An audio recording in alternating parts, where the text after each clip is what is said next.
Well, I want to welcome you to the Inclusive Interviewing Masterclass.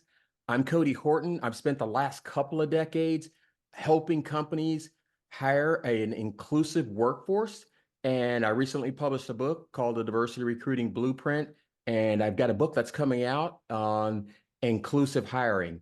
So today we're going to talk through inclusive interviewing, and we're going to cover about an hour's worth of content today. And then Monday and Tuesday, we'll finish up this workshop. One of the things that's great is the replay has a lot of power in it. So if you can't take all the notes that you want to take, don't worry about that. We're going to make sure the replay is available, and we'll send the link to the replay out to you after the training. If you can't make every day, it's best to be here every day. But if you can't make each of the sessions and you can only make part of the sessions, show up for what you can show up for, because there's a ton of information in there. And I think that you're going to be a much better and a much more inclusive interviewer by going through this training.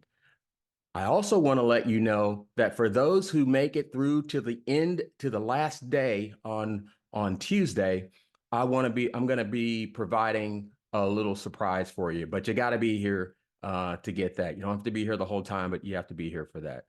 So I see some people from different locations. Certainly put your locations in the Q&A, or you can unmic if you want, or you can raise your hand on the webinar settings. There is a listing at the bottom that's a hand. You can raise your hand if you have a question, or you can type your questions in the Q&A window. There is no chat here, but if you put your question in the Q&A, we'll get your questions answered.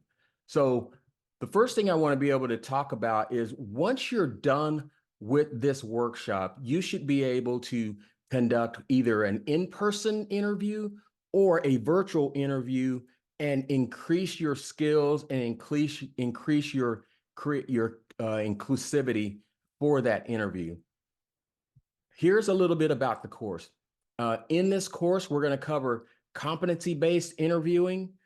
We're going to talk about things that you need to do before the interview with your pre-interview preparation. We'll also be covering general interview topics that are common, and we'll share some common questions. And then we're going to share some tips on do's and don'ts of interview. The big thing that you're going to get is you're going to get two frameworks. One is called Sparkle. The other is called DICE. These two frameworks will change the game for you with your interview capability. And these are things that you'll want to use in all your interviews. Some of the other things we're going to talk about is, how do you actually sell the opportunity and sell the candidate? So many times, interviewers only think the candidate needs to sell the interviewer. But as an interviewer in the competitive market that we're in, you need to be able to sell the candidate on the opportunity and on the team and possibly on your company. We're also going to cover another big topic, and you hear a lot about this, is unconscious bias. And we're going to cover strategies to help you recognize and then mitigate the unconscious bias during the interview process. And then at the last, we are also going to cover, how do you stick with candidates when you think, hey, this is a no hire and I'm going to move on and hire someone else. Retention starts with recruiting. And what I mean by that is, if you learn something in the recruiting and the interview process that's going to help you create a better full life cycle experience for that candidate's employment and feed into their development plan, you want to be able to get that information and capture it and share it when you hire that person, so that they get a good onboarding plan and it helps them develop the skills that they need as they go through the process of being an employee in your organization. So let's talk about competencies. What is a competency? You hear competency this, competency that. A competency is really a collection of skills and experiences that enables a person to perform a job or a task. That's it. And then the one thing that you want to do is you want to be able to focus on those competencies. So looking at their skills, looking at their experiences when they are applying to your job to see, do they have the skills and experiences to do the job that you're trying to hire them to do?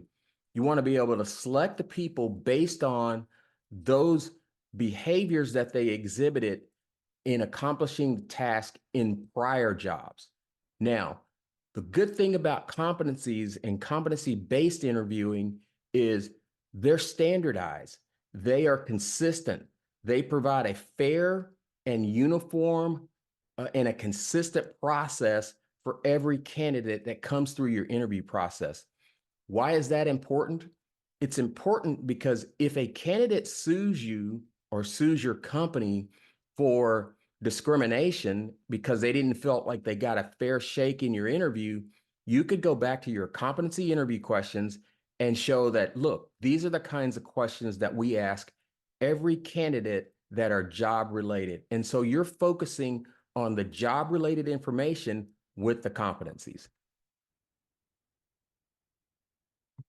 So what is a behavior-based interview? You hear competency-based and behavior-based used interchangeably.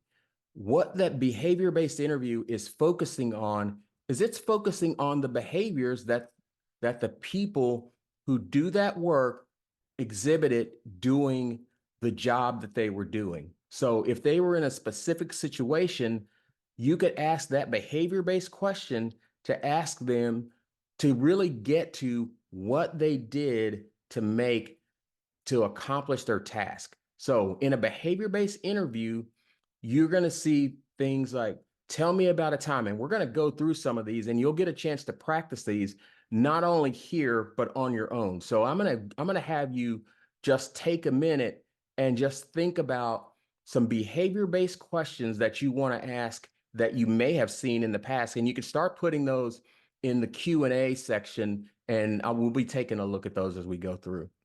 So let me first talk about what a behavior-based interview is not. A behavior-based interview isn't the traditional hypothetical question that you are going to ask somebody.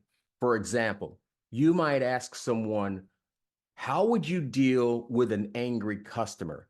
That's a hypothetical. You're hypothesizing that there is an angry customer, and you're asking them how they would deal with, or maybe you're trying to do something like a leading question. A behavior-based question is not the same as a leading question. So a leading question is where the interviewer leads the candidate to the answer and they signal the answer that they're looking for. Here's an example. If you say, like, so did you just fire the person or did you put them on a performance improvement plan? That's leading the witness, but it's leading the candidate to the answer that you're looking for. Let's talk about what a behavior-based interview is. A behavior-based interview is a technique you want to get to the behaviors. So, for instance, you may say, give me a specific example of a time when you had to deal with an angry customer. What was the problem and what was the outcome?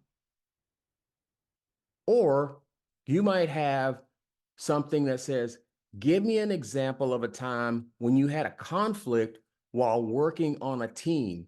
Describe the struggle and how did you build or improve on that relationship? So there are lots of behavior-based questions that you're going to be trying to get to an answer to see just what that person did when they were in that situation.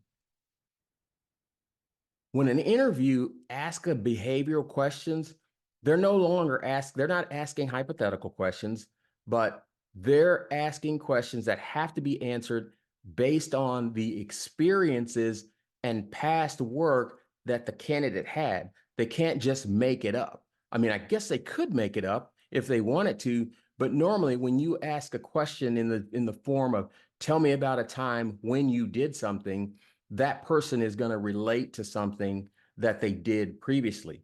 It's the same concept with the competency-based questions. So competency-based questions and behavior-based questions are looking for things that that candidate actually did when they were in that situation. So let me compare the behavioral-based question and the hypothetical question. One, the first thing that you need to know is a behavior-based question is looking at the actual real-world state of affairs. And you're asking that question to focus on those past experiences. You're focusing on the results and the learning that that person got, and you're using their past performance as a predictor of their future performance. It's going to reveal patterns of behavior that you might not get if you were asking a hypothetical question. For instance, tell me about a situation when, and you fill in the blank. Now, with a hypothetical question, what you're doing is you're actually asking a question that gives the candidate the opportunity to imagine ideal state. In an ideal world, they're going to give you an answer of what that might look like. So I'm not saying you never ask a hypothetical question. Just know the difference of when you're asking a behavior-based question and when you're asking a hypothetical question. Behavior-based is, hey, this was real and it happened and it's based on their experience. Hypothetical questions are ideal state thinking, and you may be wanting them to brainstorm and kind of think about a situation or a problem that they might encounter in the future, not one that they've encountered in the past. So you're going to be able to see their responses and their approach in a hypothetical question, even though they didn't do that. You're also going to be able to think about, hey, how creative did they get? Were they able to brainstorm? Here's an example of a hypothetical question. What would you do if, or how would you approach this problem? So you want to be able to ask hypotheticals every now and then. The main thing here is you want to make sure that no matter what kinds of question you're asking, you are doing it in a way that was planned and not random or ad hoc, because that's where we get in trouble. And so one of the things, I want to take a second here and look to see if we have any questions. I saw a question come in. Okay, so we got some examples of a behavior-based question that came in from Kristen. And it says, tell me about a time when you felt a colleague was treated unfairly at work. How did you navigate it and how was it resolved? Yeah, great. That's a great question. And that's exactly the kind of question that we're looking for. If you've got other questions, put those in the Q&A and we'll address those. So now what I want to be able to do is have you start to put those questions in. And when you see the replay, this is the section where I'll say, just stop the recording and think about some of the benefits of a behavior-based questions. So if you've got benefits of behavior-based questions, pop those in the Q&A and we'll read some of those off. I'm going to go ahead and start to look at some of these behavior-based questions and the benefits of the behavior-based questions. So as I said before, behavior-based questions are going to allow you to look at past performance because that's a really good predictor of future behavior. They're going to cover the legal part. It's going to keep you legally defensible. It will also extract specific behaviors that are job related that the candidate may have had. And there's a common language for defining what success looks like with the behavior-based questions. So let's think about some categories based on the competency-based questions and behavior-based questions. Some of the places that you will see behavior-based questions is when you're trying to evaluate a person's ability to work on a team. Were they team-oriented? Tell me about a time when you had to work on a team. Or problem solving. You want to be able to assess the candidate's problem solving abilities. Or initiative. You want to be able to evaluate whether this candidate took initiative or not. That's not just, oh, my gut tells me that they are able to, they're a self-starter. You want to be able to ask a specific question that, tell me about a time when you had to start a project with limited direction or no direction. That's a category that you want to be able to look at. Or what was their leadership like, right? If you're hiring a leader, and it may be somebody who's at a senior level, or it may be someone who's a frontline manager, but you want to be able to use a behavior-based question to ask about leadership. Or interpersonal skills. That's another area that you want to focus on and be able to ask them about. And then you may want to be able to talk and assess and evaluate their ability to deal with challenge, their ability to deal with stress, their ability to work under tight deadlines and pressure. So these are some of the things that you're going to be looking at when you're looking at these behavior-based questions. Teamwork. I talked about teamwork. That's one of the categories you want to be able to do, to focus on. If you're thinking about behavior-based questions, you also want to think about, what about conflict? What about dealing with a difficult problem or clashing personalities? That never happens at work. I'm just joking. That happens all the time. And I see a question here. I see a comment in the chat. I'm going to look at this, or in the Q&A. Dan says, behavioral interviewing questions elicit a story. You need to be patient to hear all the key components of their answer. What was the situation? What was the problem? What did you do? And what were the results? Dan, that's a phenomenal point. Dan Medlin, who is an expert in this space, just gave us, probably a $50 answer to this question, if not more. And so, Dan, really appreciate that. Those are the kinds of things that you should be putting in the Q&A, because this inclusive interviewer workshop, this masterclass, you're actually going to be learning from each other, and we're going to share all the nuggets that we get as we go through this training over the next few days. So normally we would stop here. If you were doing this virtually, we would stop here and have you create a set of questions. What I'm going to do, because it's late in the afternoon and I want to get through the content for you, is I would like to have you, as we're going through, put some of your questions into the Q&A so that we can actually share those with other people who are part of this training or who are going to come and do this training in the future. Ideas, remember, start with, tell me about a time when, or discuss a time when, or describe a situation. That's just kind of the primer. And so we'll have you go through and start to put some of those questions in the Q&A. Daniel, let me know if anyone's got their hand raised, and we can unmic and see what anybody has to say. Got it. So here are some examples of behavior-based questions that you want to consider. Describe a project or idea, not necessarily your own, that was implemented primarily because of your efforts. I'm not going to read all these to you, but these are some great examples of questions that you could put in your interview bank, and you could take that interviewer who's been interviewing for a long time, and they may have never asked a behavior-based or a competency-based question. And so you can give them this kind of information, or tell me about a situation where you had to solve a difficult problem. That comes up all the time. Or describe a situation where you disagreed with a supervisor. Very touchy conversation, very touchy topic. Or here's one, do you feel you work well under pressure?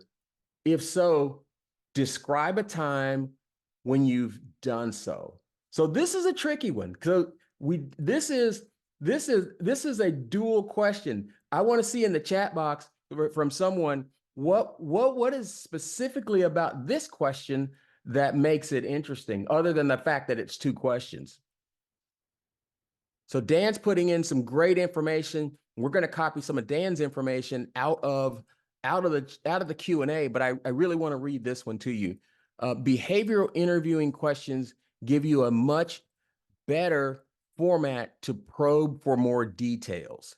Since the answer is from an actual experience, you can ask for more information about who they were working with, what was their role on the team, what areas or solutions were they responsible for. If you are adventurous, you can also ask some why questions.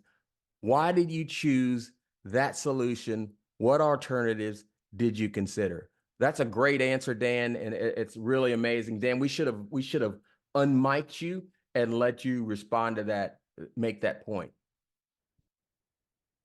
Here are just some more questions. You're gonna get the recording, the replay for this. So I'm not gonna read all these to you because I know the clock is ticking and I want to get through a few more things.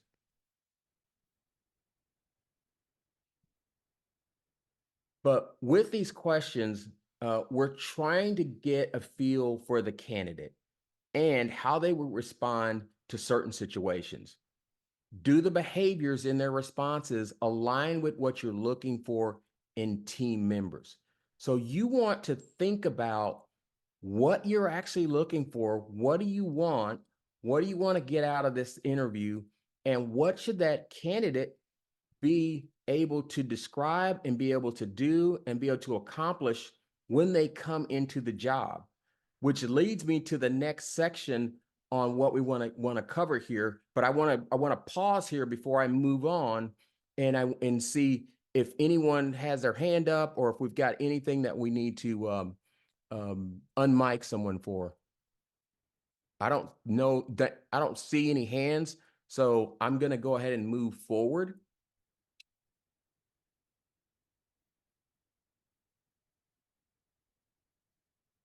Pre-interview preparation. How many of you've actually been in, just type it into the Q&A, how many of you've actually been in a terrible interview? I mean, you went to the interview, it was bad because didn't seem like anybody was prepared. They didn't even know you were coming. And so I've been in those interviews and I hear more and more people talking about the fact that they've been in those interviews that were bad. And it was not just bad recruiting, it was bad all the way around. What do you think happens when that candidate goes through that kind of interview? They're going straight to social media, and we'll talk a little bit more about candidate experience as we get through this on another day. But those bad interviews they're damaging to your brand, they're damaging to your company's reputation, and they just aren't good business because every candidate is also a potential customer, and you want them at least to be neutral, and you want them to be positive and a promoter, but neutral, we'll take neutral if we can get neutral. You don't want them to be a detractor. And here's some things that you can do to make sure that doesn't happen. Let's definitely talk about what makes this interview successful. So before you conduct an interview, make sure, one, you're putting qualified interviewers on the interview. But let's say we've gotten past that and you've got interviewers. Before you do that interview, it's important to be mentally prepared and physically prepared. That means get your mindset right, get your physical environment set up in a way, because if you're doing a virtual interview, which many of us are doing, make sure you get rid of a lot of distractions that might be in the back. If you're going into an office, or make sure your office is not super cluttered. So when the candidate comes in, the first impression is, oh, wow, that person's office is totally cluttered. I could barely sit down. There was a banana peel on the floor when I walked in. Maybe not that bad. So get everything right and get everything set up. Make sure your technology is working. Make sure you've got your paper, your pen, if you're going to be taking notes, all those things, all the basic things that you think everyone knows to do. And the main thing to remember is We all have bias. We all have unconscious bias. Applicants come to the interview with their own biases, and they got different things that they're thinking about, but they're human. They're thinking about, hey, what's the culture? What's my experience been? What's my background? Should I even be here? Be prepared for applicants to have that kind of thing. They're not going to say that out loud, but just know they're thinking some of these things.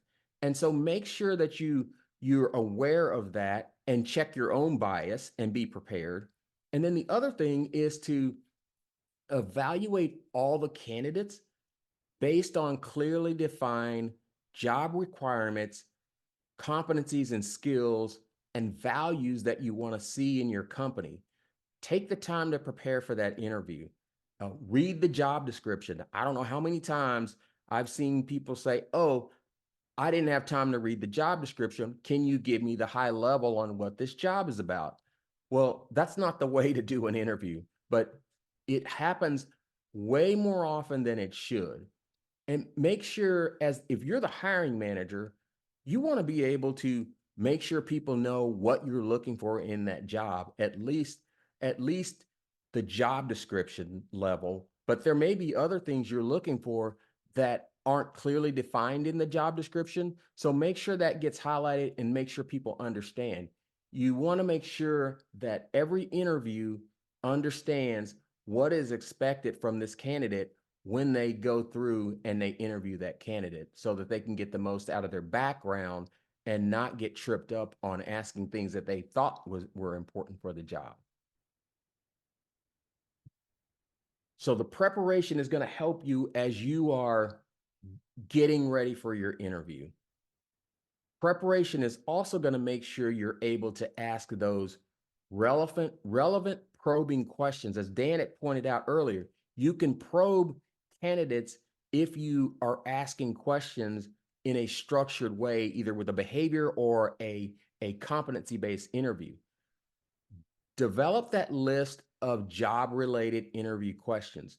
If your company does structured interviews, then break up the interview topics that each person is going to take. If they don't do structured interviews, write down your list of questions so that you know these are the things that relate to the job.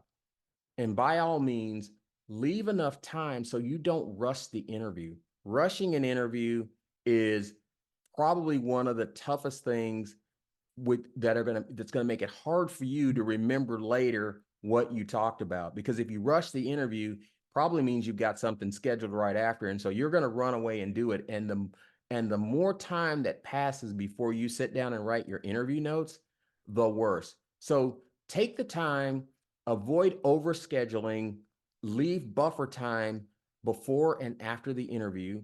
Before the interview, so you can prepare and have your mindset right. After the interview, so you can make your notes and be prepared for the debrief. And so one of the things that's important in scheduling is to make sure that you tell people, hey, no, I can't take that meeting. Don't try to squeeze it in. At a minimum, you want to leave 30 minutes to debrief yourself and write down what you observed, not what you try to remember later, but what you observed the candidate doing in that interview, the behaviors, the skills, the competencies. You don't have to get super fancy with it. Just write that down so that you're prepared. And if you have a scorecard, fill out the scorecard right after the interview, because that's the time when you're freshest. And if you're on a panel and the panelists are there, each panelist should write their interview notes down independently of each other so no one gets influenced. And then make sure that you are looking back at that job description to make sure that you're covering the things that are critical for that role and how the candidate did against those roles. So let me see if there are any no question. Let's see. I see a couple of questions here. Miranda has a question. Says, how do you actively contribute to fostering diversity and inclusion in the workplace, particularly in the context of your role in the hiring process? Can you share an example of how you've successfully promoted diversity in the process in the previous hiring discussion? Yeah. So the way you are going to focus on, I've spent a lot of time working on, and certainly anybody can raise their hand if you have a comment here. Uh, but I've focused on making sure that we provide a diverse slate of candidates, meaning diversity is about all of us. It means you want to go, and what I have said is and fish in all the pools. It means you want to include people from every demographic, from all the organizations that you could find that are appropriate and have the skills and the experiences that you're looking for in that role. So you want to cast a wider net when you're searching, right? Recruiters, it's counterproductive to what recruiters say. And I'm not going to go into a full diversity and inclusion sourcing strategy here because I have a course on that, and it's in my book as well. And we'll do a future class on it. But you want to be able to look broad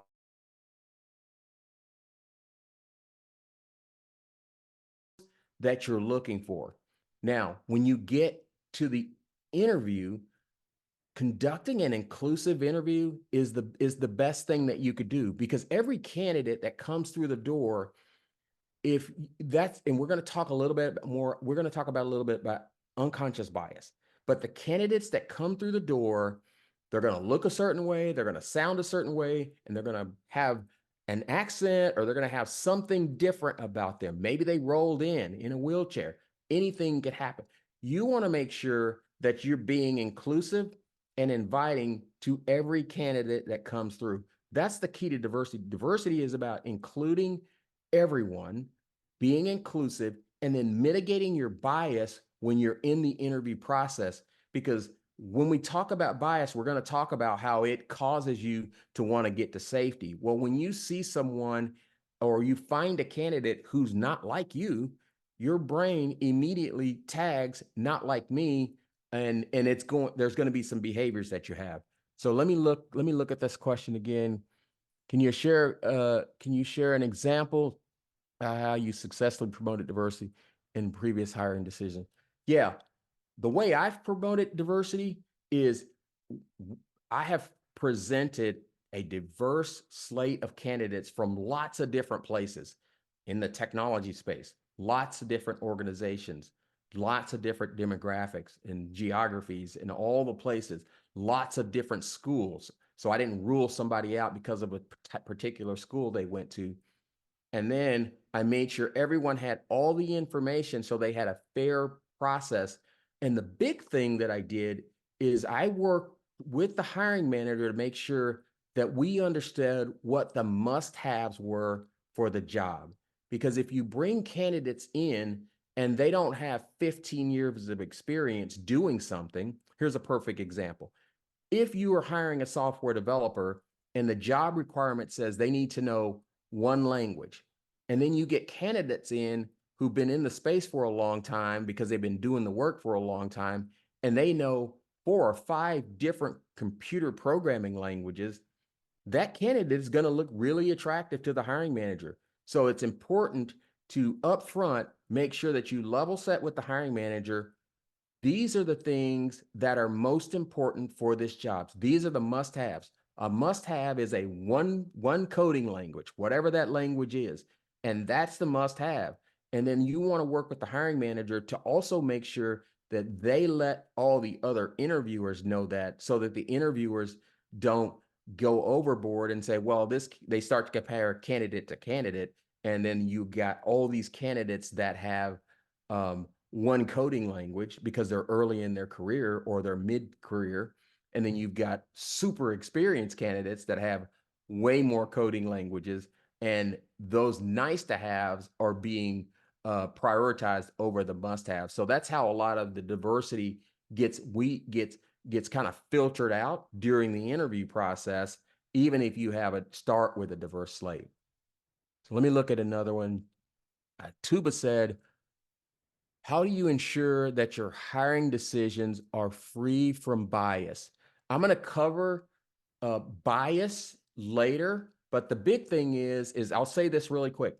You want to recognize the bias, and I'm going to give you information that talks about the bias in another session this next week. Then the other thing you want to do is you want to be able to mitigate the bias. It's one thing to recognize it. It's another thing to be able to have the practices to be able to mitigate it. So great question, and I'm going to get to that one. So I know we're coming up on time here in a few minutes. Let's cover what you're doing during the interview. I want to talk about some of the tips that you can have during this interview. One, start your interview on time and end on time. Your time's valuable and the candidate's time's valuable. So take it seriously and just start on time and end on time. You also want to make sure you give the candidate enough time to ask questions and to spend, like I'm gonna stop the presentation part of this conversation and go to an open Q&A to answer any questions that we haven't answered along the way.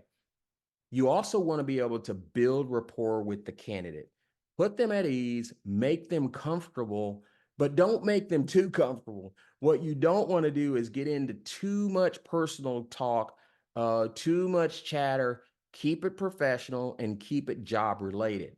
One of the common things that people ask, and I'll get a lot of feedback from recruiters on this, but if you have candidates coming in, by asking the candidate, "How was your trip?" that's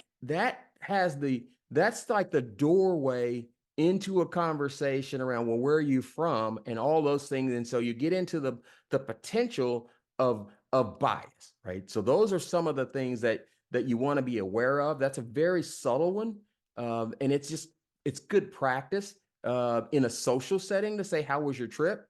Not the best practice in the job interview to say, "How was your trip?" People are still going to do it, but you could ask something else about, did you have any problems at getting in, right? Or what led you to this job, or what makes you interested in our company? That'll put them at ease as well. So ask questions that are job related, that are softer, that the candidate can answer without getting into too much personal stuff, because that makes a big difference. Then let the candidate know that you're going to be asking competency-based and behavior-based questions.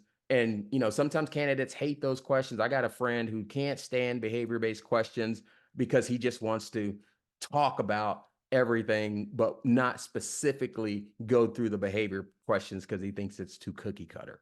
Well, it's not cookie cutter, right? It's systems. It's a way to approach it. And it's a way, as Dan said earlier, to be able to get more detail, to be able to probe, and to be able to look at something that's more specific. So just let the candidate know that you're asking those questions.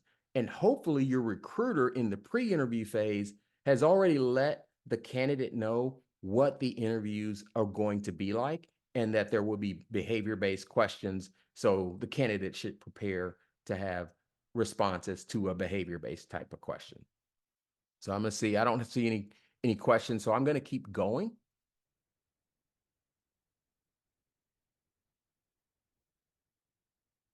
The other thing you want to be able to do is you want to tell the candidate that they're going to have time to ask questions. Because if you're doing your part of the interview, you could take questions along the way, but during an interview, the candidate's doing everything they can to think through things. Now, there are times when you're gonna ask the candidate if they've got any questions. Sometimes when they get stuck, you also want to be able to let them know, look, don't stop talking while I'm taking notes. If I'm not looking at you and I'm looking down, it's because I'm writing and I'm taking notes. Or if you're online and you're typing and you're doing an interview that's virtual, you may be taking notes, either written, or you may be typing your notes, if you can type by sight or type by feel. You also want to tell them that you're going to be focused on their job specific abilities and responsibilities. Now, if a candidate returns an answer that is too personal in the nature, or they overshare, you can let them know, and I'll cover this a little bit, but you can let them know, hey, that's not going to be part of the decision making for this role. Because candidates share things all the time that shouldn't be shared in an interview. If you've had that happen, put that in the Q&A for sure.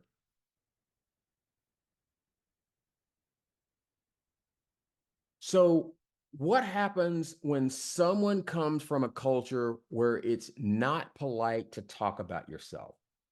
This is one of those things that in a global world where we're interviewing people all over the planet, you're going to have people from different cultures. And it's important to be aware of that.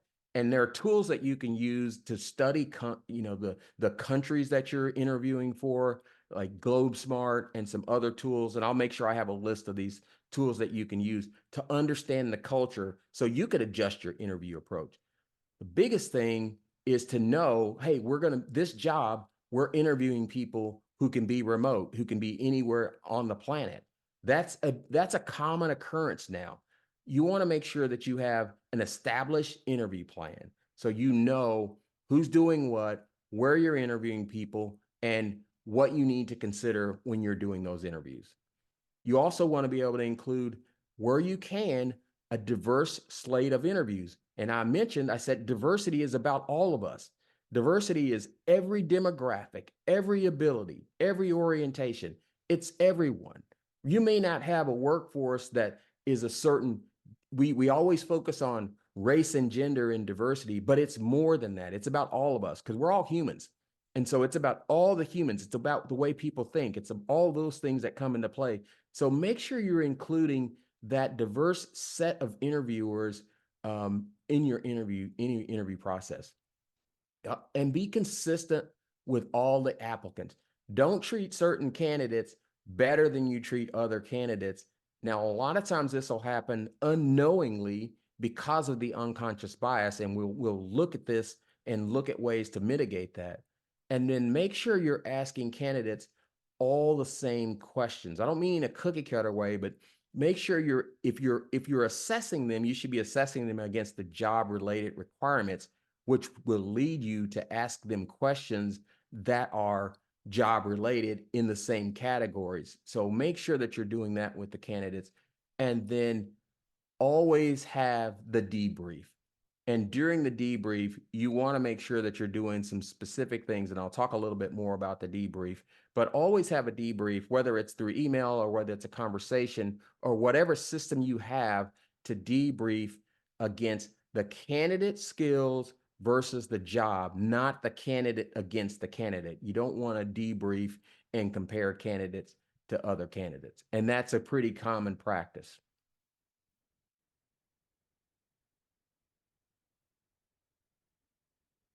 One of the things that we want to remember is interviewing is a two-way street. The candidate is interviewing us as well as we're interviewing the candidates. So many times the interviewer decides this candidate needs to convince me that they should work here. I'm going to talk about how you address that with candidates. And sometimes you get stuck or the candidate gets stuck. And so in the next session, we're going to talk about what happens when someone gets stuck. How do you get people unstuck? So what I'm going to do now, we're at 4:50 Eastern time. So I'm going to stop my slides and just open it up for any conversation or any questions that people have. And you can put those questions in the Q&A, or you can raise your hand and Daniel will take you off mute. So I'm going to stop sharing my screen. Oh, there's my beautiful face. All right. So just joking. So anyway, what questions do you have or comments do you have or insight that do you have? Dan, if we've got you still on, do you want to raise your hand to get unmiked?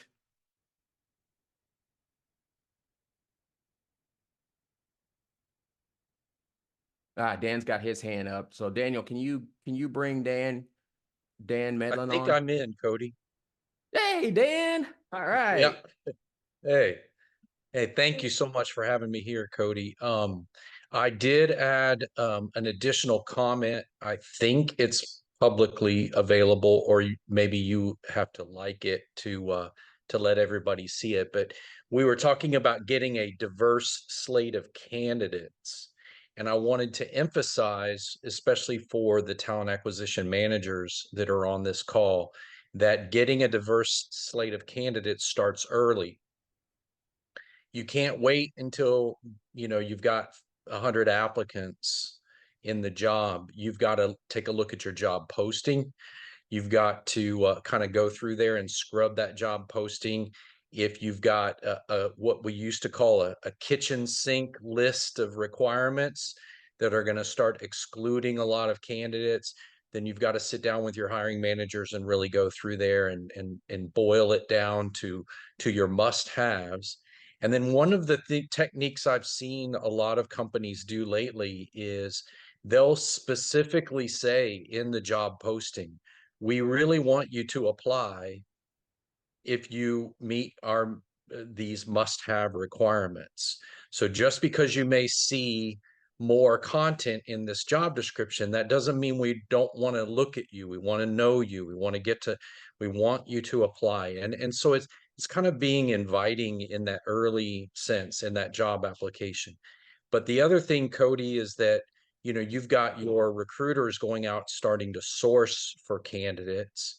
They're going to go to LinkedIn, they're going to go to different sites, and they're going to start inviting candidates to consider the opportunity. And so really having a talk with your sourcers, hey, let's stick to the must-haves.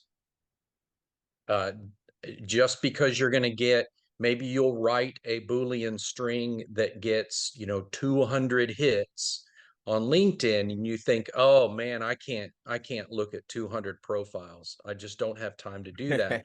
So I'm going to add in a few of those nice to haves into my Boolean string and boil that pool down to a manageable, say 50 candidates. Well, what have I probably done? Right? Because the Yeah, smaller the pool, the less diverse it is. And yeah, so you've got to kind of discipline your team to go ahead and keep it broad, keep your pool broad, be more inclusive early on, get a broader set of candidates.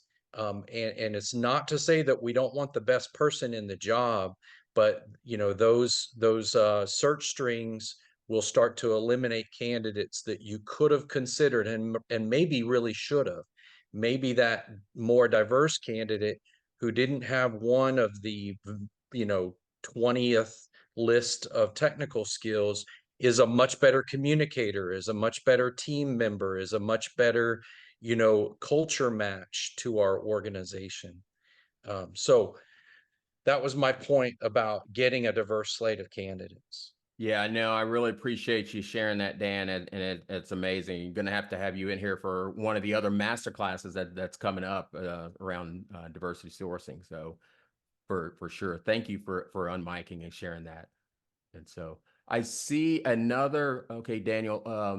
I'm gonna take these next two questions. I see one that says from Kristen. It says, I've had a candidate tell me that they had some serious OCD issues and tendencies to take longer to get some jobs done because of it.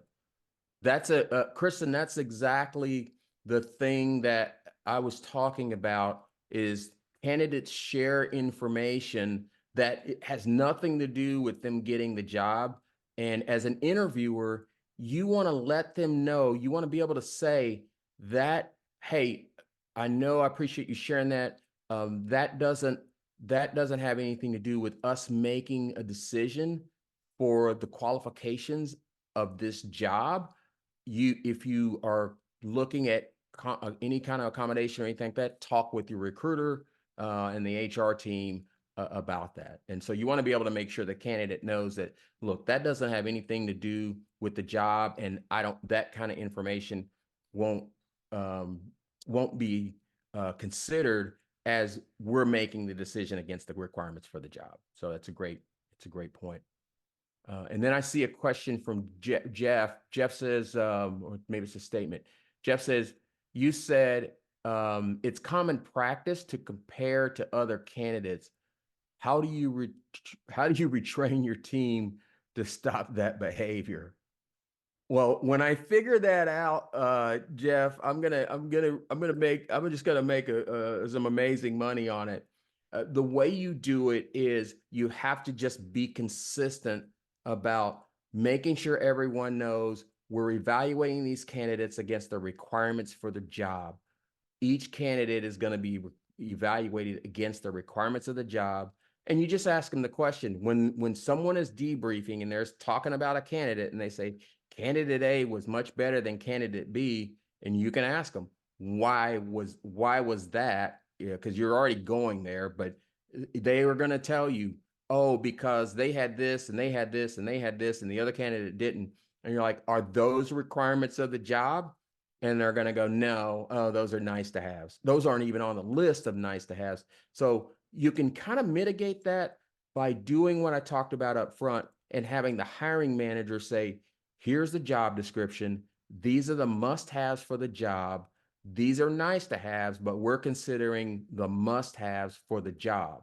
And, to the point that Dan made, going with a broader pool of candidates that meet the must-haves is the way you're going to diversify that team. But when it comes to getting people to stop comparing candidates, because what you'll hear, the way that shows up in an interview or in a debrief is, well, let's stack rank the candidates. And they're stack ranking the candidates against the candidates, not against the job requirements. And so one of the things you can do is create a rubric. A lot of the companies that are doing best in class work, they create a rubric so they can measure each candidate against the specific requirements. And that takes it out of the hands of the recruiter or the interviewer trying to match the candidates against each other. Do we have any other questions? I don't see any other hands I don't see any other hands up. Let me just look back and make sure I didn't miss anything. Okay, I don't think so. I think we got all the questions. If you've got a question while I'm wrapping up, certainly throw it into the Q&A. I want to thank you all for being here. We're going to do this again. The next session, you don't want to miss it. We're going to cover this on Monday, next Monday, 4 p.m. Eastern. We're going to go through the additional information on interviewing, and we're going to talk about some of the things. What do you do when people get stuck? And some of the common things that we as recruiters think everyone knows how to do, but everyone doesn't know how to do this, even people who've been interviewing for years and years. So I think by being here on Monday, you're going to just broaden your capability for interviewing. If you've got a friend and they weren't here today, bring them on Monday or reach out to us and we'll make sure we get the link to them. And then we're going to wrap it up on Tuesday, 4 p.m. Eastern. So we'll start at 4 p.m. Eastern and we'll get through. We're going to be covering the unconscious bias, how you mitigate unconscious bias, and how you become a world-class interviewer. And then I've got a present and a gift for those who make it through to the end. All right. I appreciate you being here. Look forward to seeing you on Monday at 4 p.m. Eastern. Reach out to me on LinkedIn. Let's connect and take care. Thank you all.